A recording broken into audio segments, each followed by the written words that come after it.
What's up, guys? Tune in to SuperiorFandom.com. This is episode 7 of the No Recess podcast, and I'm here as always with my buddies Matt Long and Chris Virnig.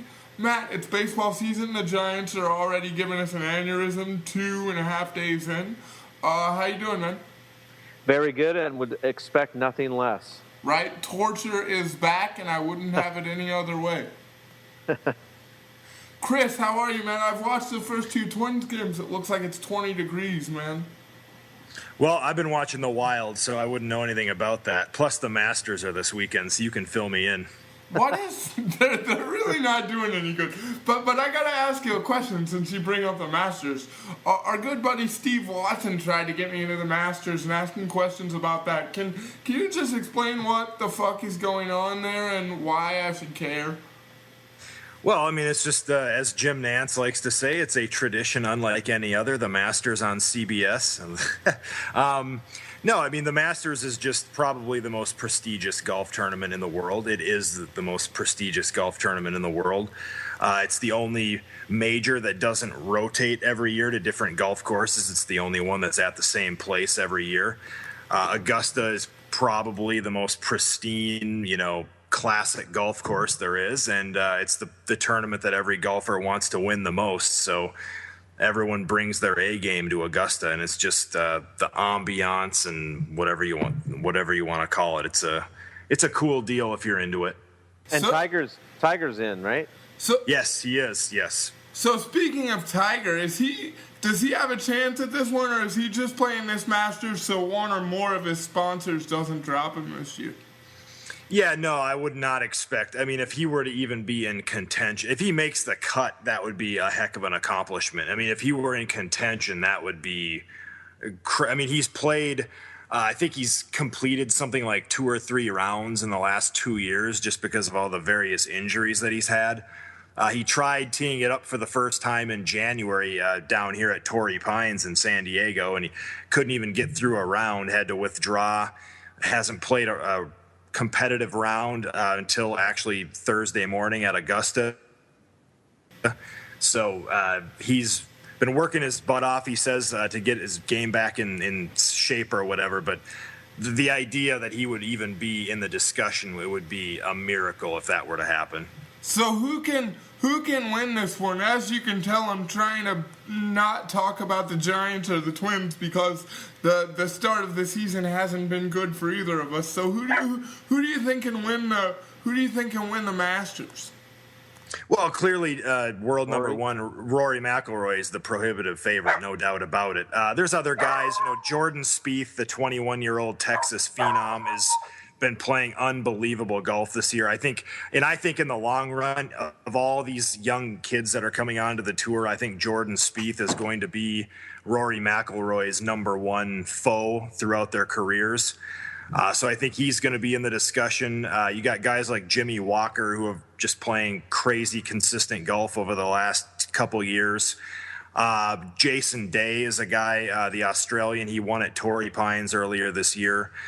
He's a guy that's come really close at Augusta before, and he's only, I think, 26 years old, so he's pretty young too.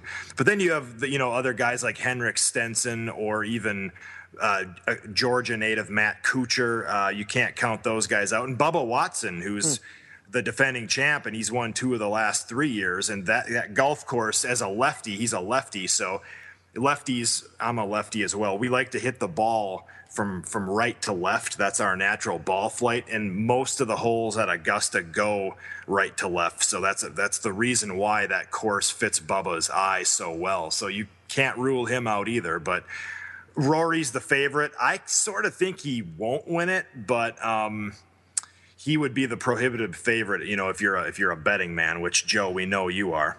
Fuck yeah, Chris. That's why we pay you the big bucks. What do you got, Matt? Well, I was just going to say, speaking of lefties, or did I miss the mention of Phil? Because sorry about the little puppy background noise there. But what about Mickelson then? Is he even?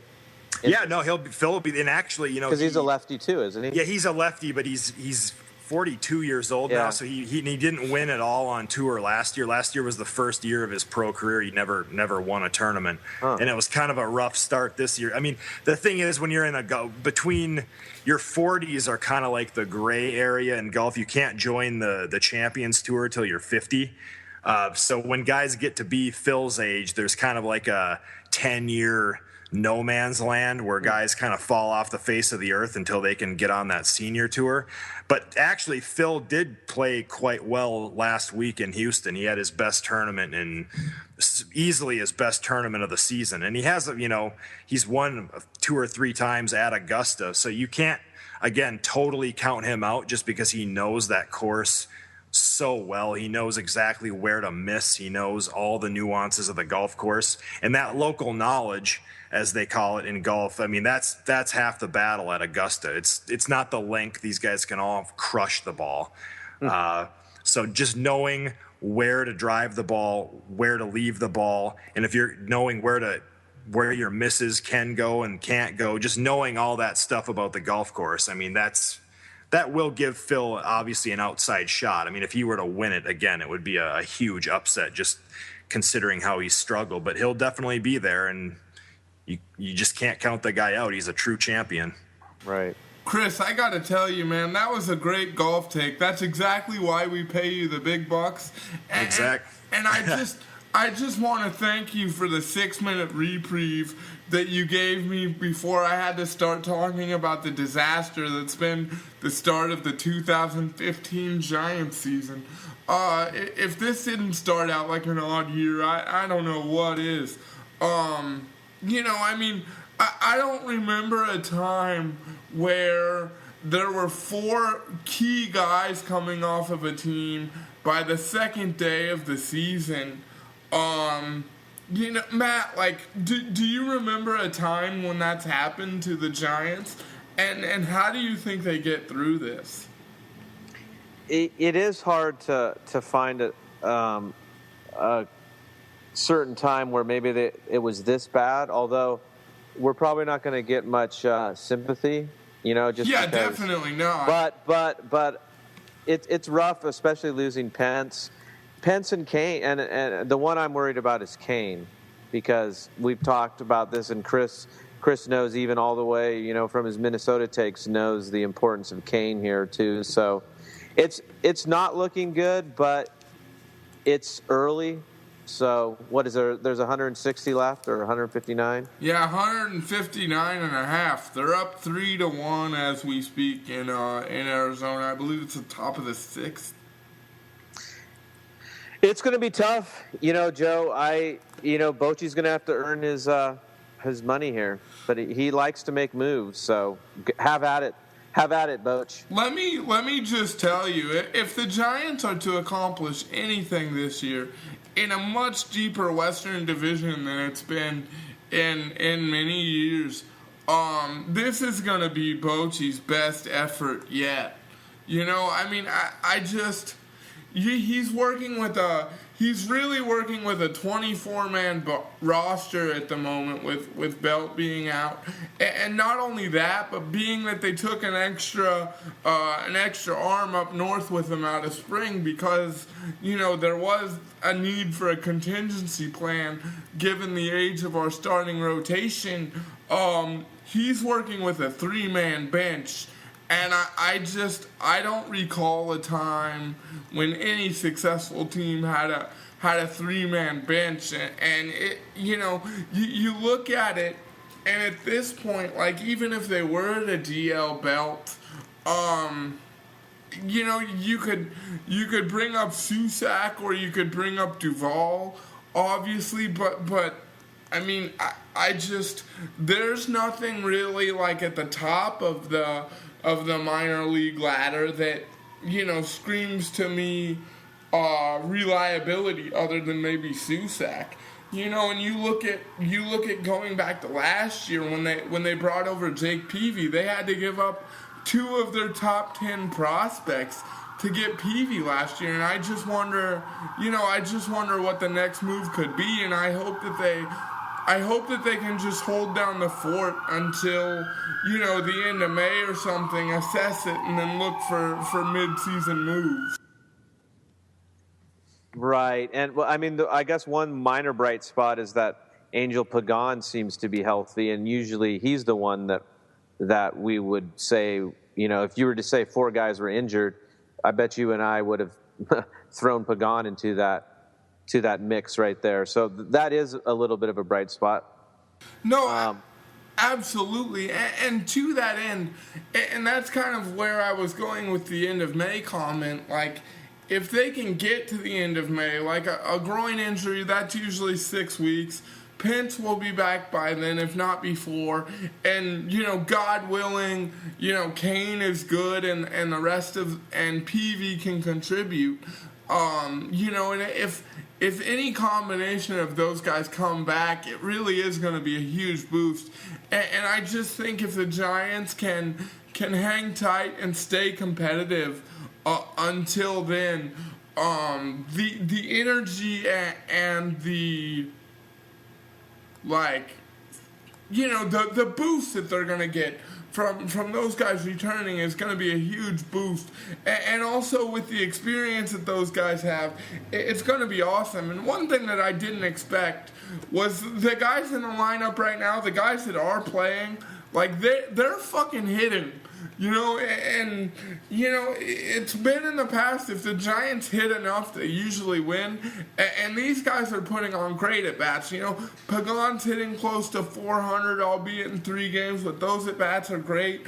Brandon Crawford had another extra base hit today and already started the year with a homer and a triple. So it seems like the guys that are up there are definitely getting better, and that does bode well for the Giants. It's true. They're actually, stringing lots of hits together so far. And, hey, if they can somehow stay around 500, for this month, which looks like a tall task, that would be amazing. I mean, just to play devil's advocate here, one could say that the Giants went into this season where to be successful, they needed everything to break right. Totally. And when these things are not breaking right now, we're seeing that there's not a lot behind it. So it's kind of a little more devastating where, the Giants don't have superstars. We don't have a great bench. The farm system is, it's almost like, how did we do it last year? I guess because of Bum, but I mean, we'll see. We'll see what happens there. It's fun. I was. What I have to admit, opening day of baseball, and Chris, I don't know where you caught some of the games, but it felt like a real festive day, even more than normal, and I was just enjoying checking in on all the games. Actually, I mean, I love that the Giants won, but baseball, I'm just glad the game is back. Absolutely. I couldn't agree more. It is. I mean, remember, I think it was a year or two ago, Budweiser was sponsoring a petition to Congress to make it a national holiday or something like that. I think they didn't get quite enough petitions to get it there, but I think it's a great idea because I think for a lot of people it is a national holiday, and it's a day unlike any other. You don't get that. I guess week one in the NFL is on a Sunday, so everyone's already home on the weekend anyway. Basketball and hockey, nobody cares about when the season starts. Right.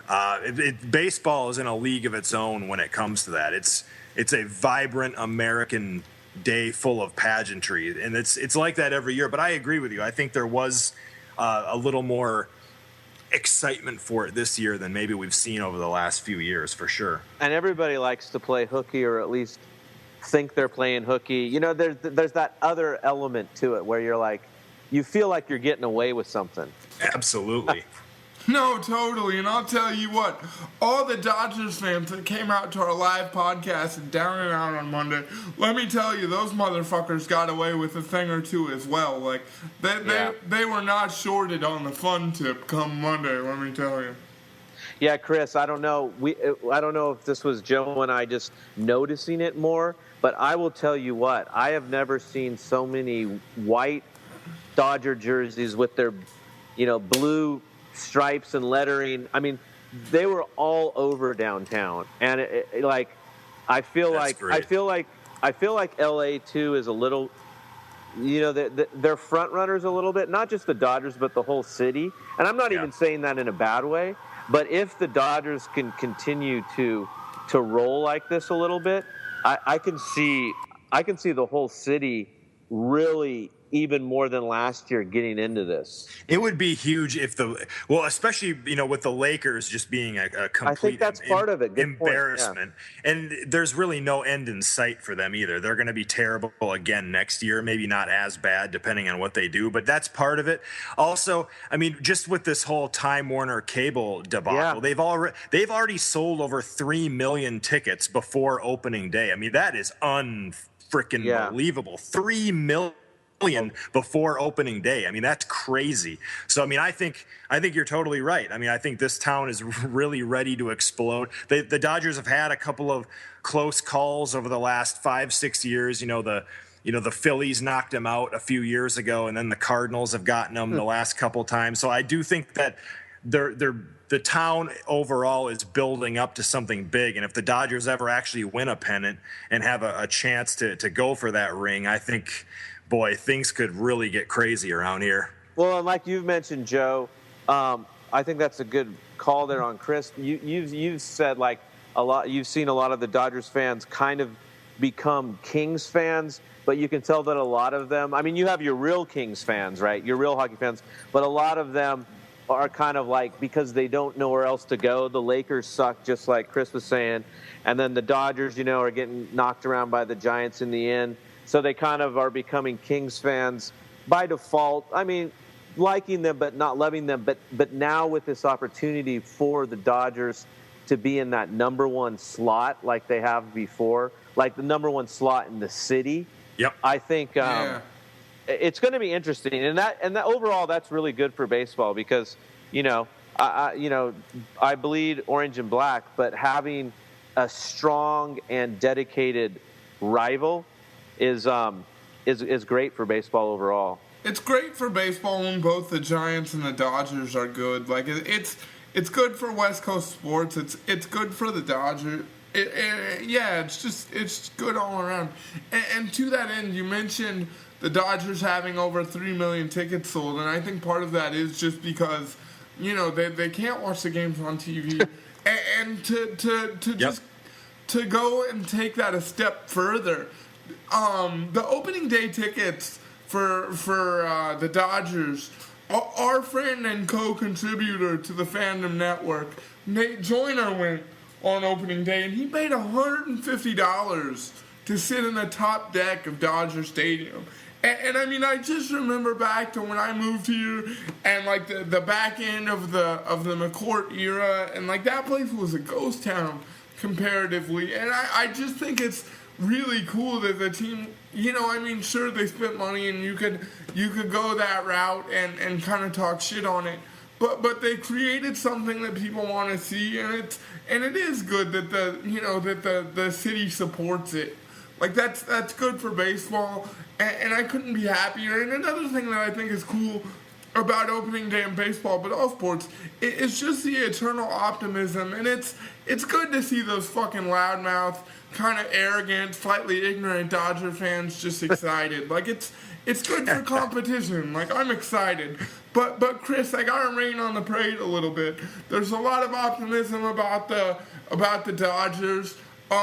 There's not so much about the Giants, but we're confident that we're going to hold down the fort and be okay. But let me tell you, I've watched the first two Twins games, mostly because they've come on at 10 in the morning, and I love doing it when I'm doing my work. And I'm not optimistic about them at all. They look like shit. They're not hitting for any power. They don't look like they can, they don't look like they can move the lineup. Do you have anything to say about the Twins' offense, and then we can go into the pitching and the rest of the debacle, because that's not really good either. I'm afraid the highlight of the season might be that Bloody Mary with a piece of pizza in it. Well, I mean, the first two games have been horrible, but I'm not gonna totally write off the offense at this point.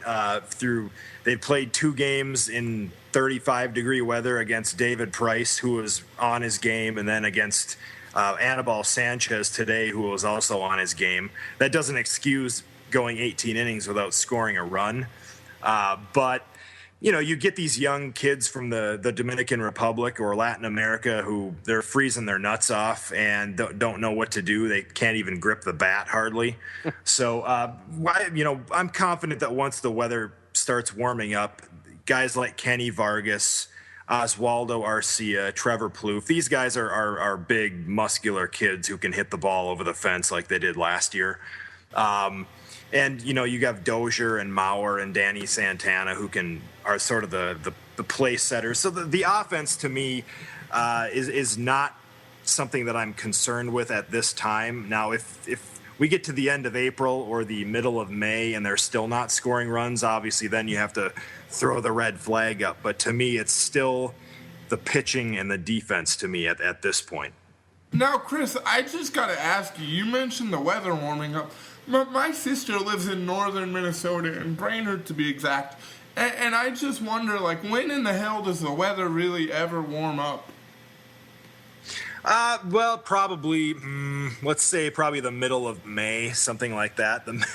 You go from, Minnesota's a state where in the winter you go from minus 20 with a 30 to below wind chill. In the summer, you have 90 degrees and humidity and tornadoes. So, the range of weather in the state of Minnesota is it's probably about as wide as it is anywhere in North America, to be honest with you. So, yeah, I would say the middle of May is when it really starts to, usually April's it's chilly in April. Even at night in the first part of May, it can still be chilly, but usually by the middle part of May, you're doing all right. By Memorial Day, it's usually, you're usually pretty good.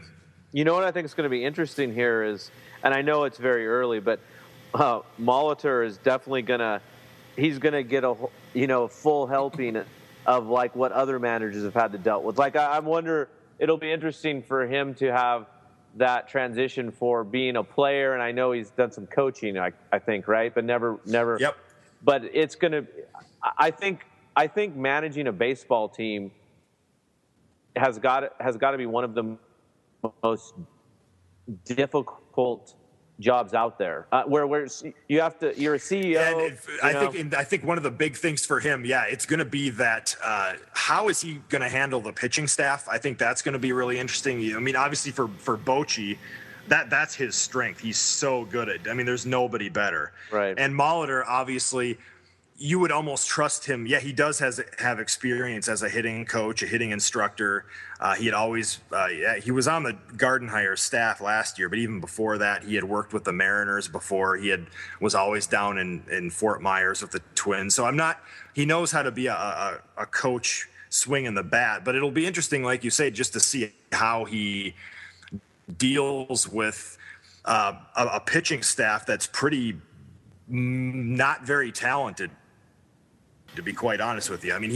There's going to be a lot of pitching changes for the Twins, probably more than your average team. It's going to be interesting to see how he makes in-game moves. It's going to be interesting to see how he manages that clubhouse when things aren't going well, like today. I would have been interested to have been in a fly on the wall in the Twins clubhouse today, because they were getting, even on Twitter, the Twins, beat writers and also Twins podcasters and bloggers. They were really laying it on him pretty good today. So it'll be interesting to see how he handles all that stuff. Who's the next series against? Or they're out of Detroit now, right? Or are they going? They play one more 10 a.m. game tomorrow, Joe. So you can watch that, and then my morning they're into Chicago. Exactly. Then they're into Chicago for the weekend. Yeah. So you mentioned that that untalented, and I'm using your words there, pitching staff, and I don't think I've talked to you since Santana got popped for steroids, and he's on I believe it's a $12 million, maybe slightly more or less than that per year deal. And he's popped for 80 games. And seeing the talent that I see out of the Twins right now, it feels like they're still a year or two away to be kind. And I wonder if it, on the field it's okay and it's just more of a morale issue. But I mean, if the Twins can save, $6, $7, $8 million, whatever that number is, I don't know exactly how his contract is structured. But is it almost? You never want to see that happen, but is it almost okay?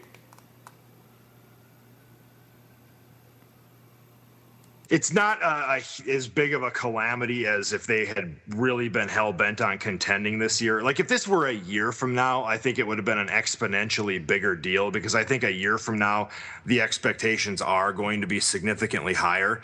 But like you're saying, I think a lot of it was just that Twins fans are so tired of losing after having gone, 13, 14 straight years of winning. It's hard to lose 90-plus games 4 years in a row. There's a lot of baseball, every baseball fan's been through that, and it's no fun. And so I think a lot of it is a big morale. It's just it's like the Hindenburg going down in a ball of flames, especially right at the beginning of the year. But in terms of the actual practicality of it, you're right. It's an unpaid suspension, so they do save some money. And for a fickle organization like the Twins, that's a big deal. And it also creates an opportunity for a younger guy to come up and have a chance. But I think one of the big things that I don't like, and a lot of people don't like, is that instead of using Santana's suspension to call up a Trevor May or an Alex Meyer from the minors who just barely didn't make the team, they're just going to bump Mike Pelfrey up from the bullpen. He was competing with Tommy Malone for that fifth spot, ended up not getting it, so they made him the long reliever, which irked him. And now all of a sudden they just kind of go back to him to fill in for Santana, which I didn't like. I thought they should have left Pelfrey in the bullpen. They should have called up one of the younger kids who's actually going to be a big part of the team for several years to come.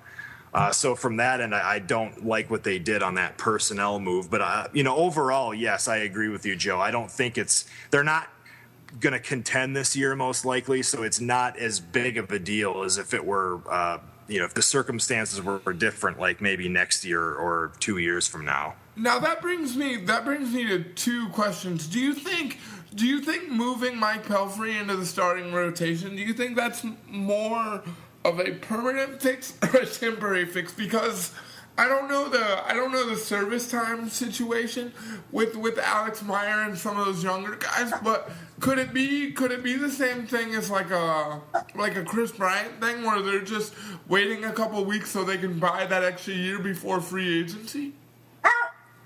It's possible, and sorry, my dog is barking here. She doesn't like to move either. It's okay. Yeah, exactly. I don't think it's that kind of a situation. Honestly, unfortunately, I think it's more of a financial situation. They overpaid for Pelfrey a couple of years ago when they signed him. He was coming off Tommy John surgery, and he had like one good year with the Mets, which is what lured them. And so it's like, you can't, if you're paying the guy $4 or $5 million or whatever it is, you're not going to send him to AAA. So, and that's been another thing for the Twins. They've kind of been lambasted by the local writers because a few of their roster moves coming out of spring training have been dictated by those kind of financially they've kind of backed themselves into a corner with some of those picks. Pelfrey has done nothing for him in 2 years. He's been a disgrace, but you're paying him so much money. So he's going to make the team. You know what I mean? And so that's probably a big reason why they're bumping him up. And I hate that, and I completely disagree with it. I would keep him in the bullpen and call up one of the younger kids. But there's nothing we can do about it as fans. That's Terry Ryan gets to make that call. That is an interesting perspective, and I'm just glad that I'm glad that the Giants don't have to deal with that, and I'm being really selfish right now, but unfortunately that's all I have to say on the matter.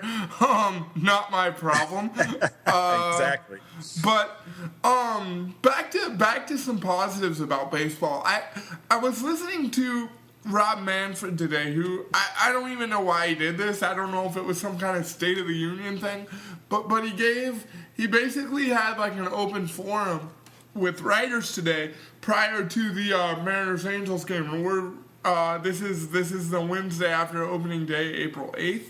So he had this open forum, and he was like, a lot of the writers were asking him about how, they were changing the game both on the field and off in terms of things like pace of play and how they were going to expand replay, as well as like the urban initiatives that they're doing. I know that there's an expanding facility out in Compton that a pitcher from UCSB has been working out at in the offseason to great success. And also like other youth initiatives to make the fan base of baseball get younger. And I heard that, and I just got so excited about the forward thinking in baseball. And I think that that's something that had been lacking the last period of time, considering they were trying to like get the game healthier after they ridded steroids and things of that nature. And it made me think about the bullshit going on and off the field in football, and how there's just this overwhelming sense of denial, or like, the Ray Rice thing. They tried to say that they didn't see the tape. And I know for a fact that if you steal a Snickers out of a 7-Eleven and someone has a question about it, and you're a law enforcement agency, you can look at the tape.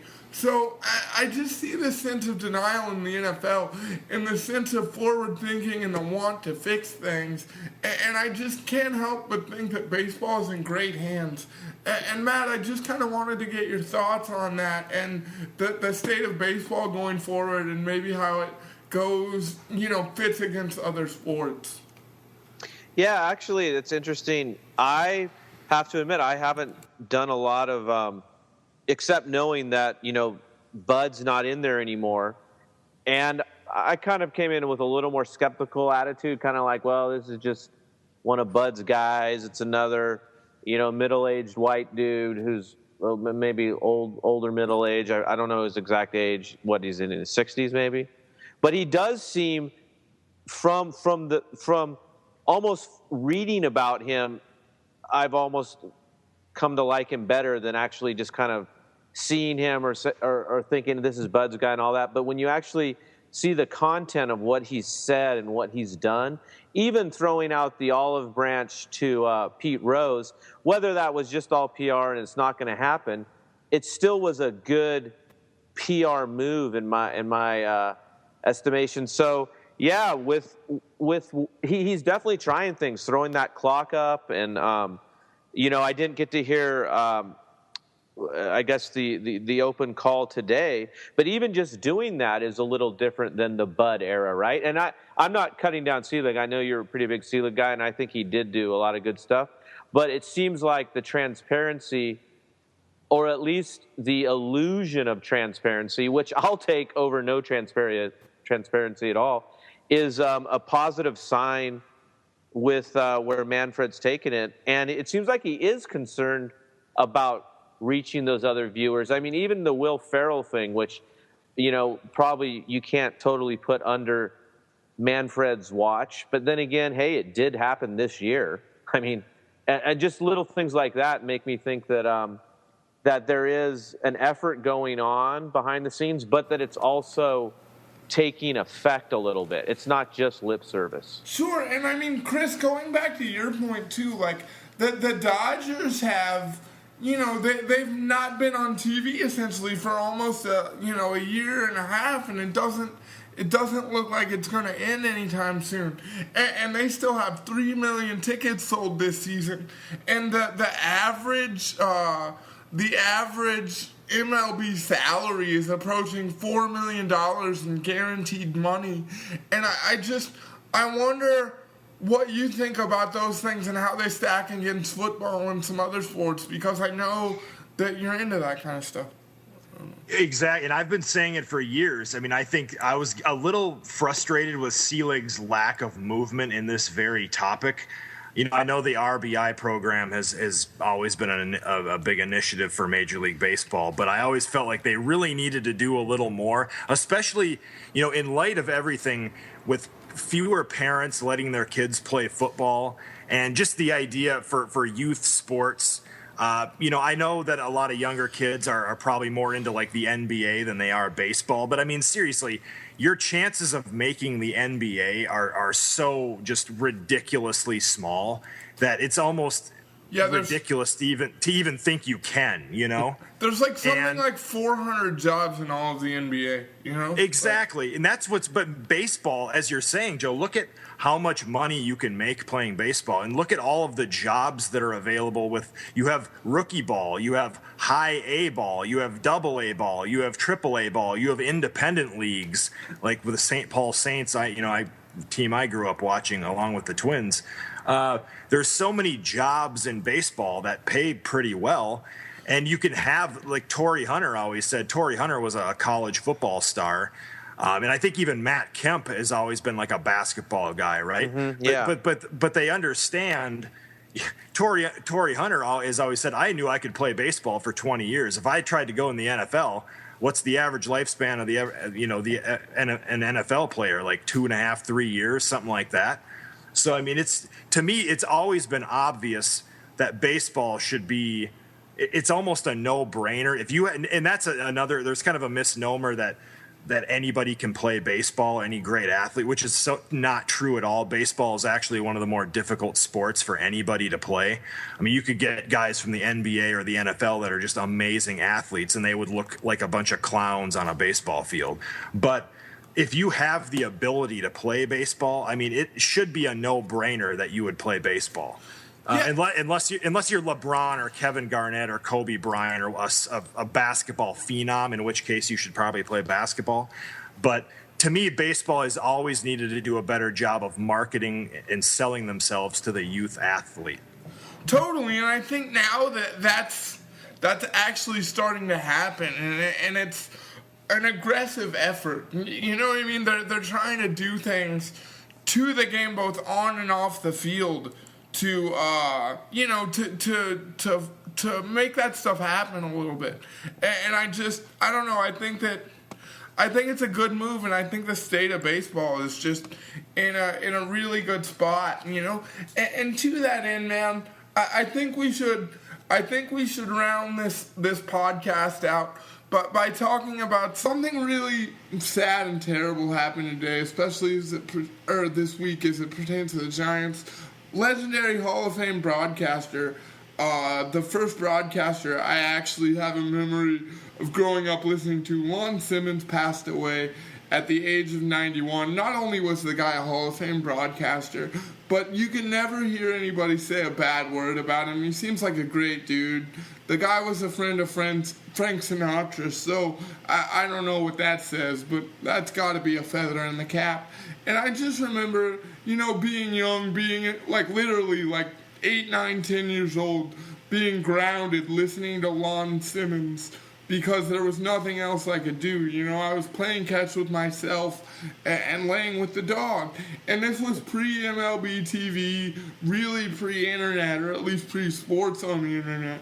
And, Lon Simmons and his great storytelling was a formative part of me enjoying the game that I love. So the guy had to be a hell of a storyteller. And Matt, I know that you were around for more of it. You got to see the guy call many sports and many different teams, the Oakland A's, the San Francisco 49ers. I hear legendary calls of him describing young Steve Young plays, and I just wonder, you got to have a couple of good stories. What do you remember about Lon Simmons? Oh yeah, I mean it is a sad time because it's really weird when you have a guy you listen to like that. You become attached to those type of guys in a way that you don't with other entertainment personalities. So I remember just growing up in the 70s and 80s, and my brother and we would listen to him. We had a bunk bed in our when we were younger. He was on the top bunk bed, I was on the bottom, and we would turn the radio on and try to have it on as long as we could until our mom would tell us to turn it off, But so many times listening to Lon Simmons back with really bad Giants teams.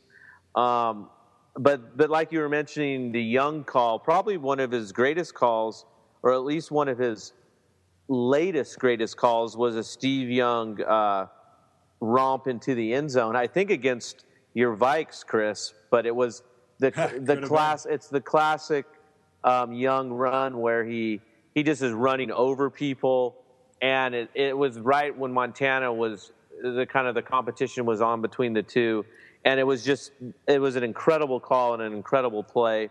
And one last thing I'll say is he actually, and I think it was Ray Fosse who said it, or one of the Oakland announcers, is that he went across the bay to get his ring, is what he said, because he was actually doing calling games for the A's in '89 when they, he went back and forth several times, but I think he was on the A's team when they won that ring. So it's kind of interesting that we think of him as a Giants, but like you're saying, Joe, he did it all. Yeah, definitely. I mean, and there's a lot of other. He's got a long way to go, but I see what Dave Fleming is doing, especially in the college basketball area and many other sports too. And I just wonder if he's not on that trajectory already, being part of calling 3 World Series and many other important sports, and I'm sure many more to come. And I think he's just going to be the, one of the next great broadcasters that follows the kind of Barry lineage that has gone on for as we were talking, like literally generations, Oh, for sure. No, I think that's possible. The one thing that these current Giants announcers have that Lon didn't really have is just this incredible success. Like Lon Simmons would go long decades, I think, sometimes in between having even a playoff team, So, yeah. So totally. in a way, I wonder if there's a case that could be made that you almost get to know or feel a kinship with an announcer who maybe when you're not winning. I mean, of course you get it when you're winning too, but there is something to be said sharing those maybe down times. Possibly, maybe that stays with you a little more. I don't know if that's true, but no, he will be seriously missed. Yeah, totally. And Chris, like I don't expect you, to know much about Lon Simmons or any of that, but being from the Midwest, there's been some great broadcasters over there.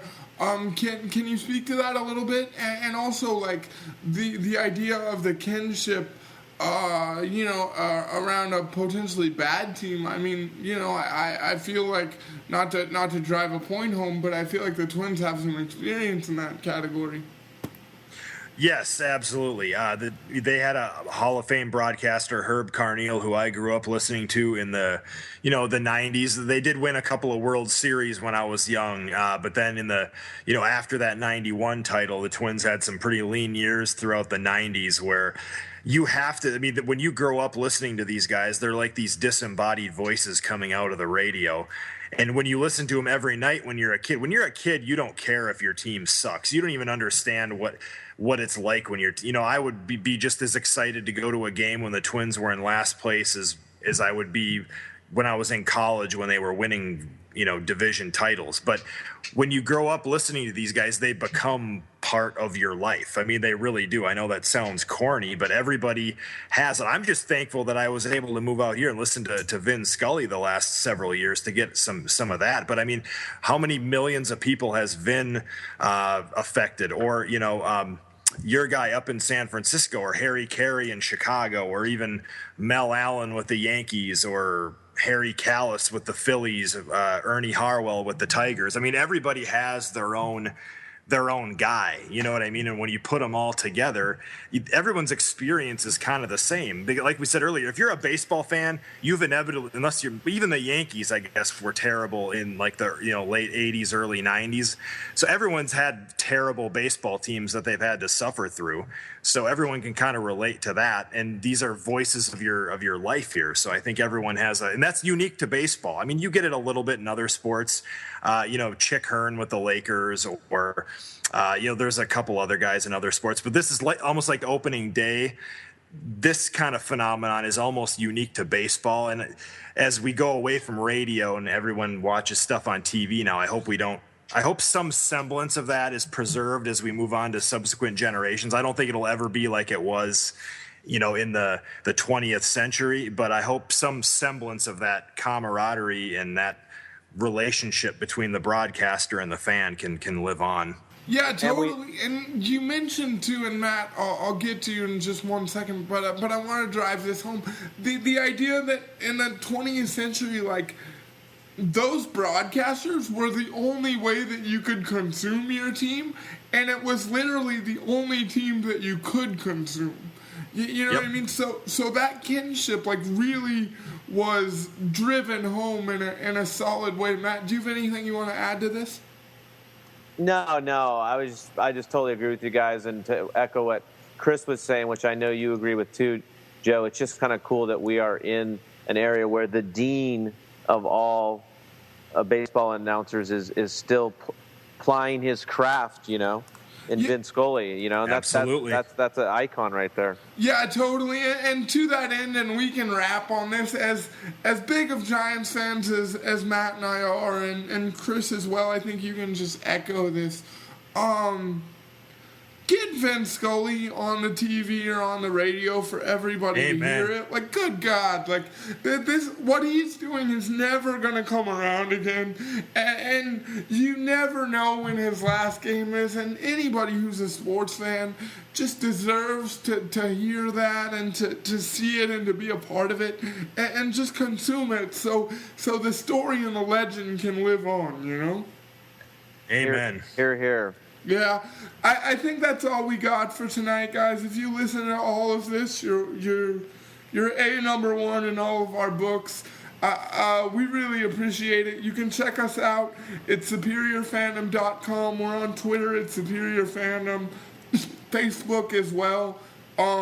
We got a ton of new content coming. Thanks for being patient. Thanks for your support. And we will see you next time. Bye, guys.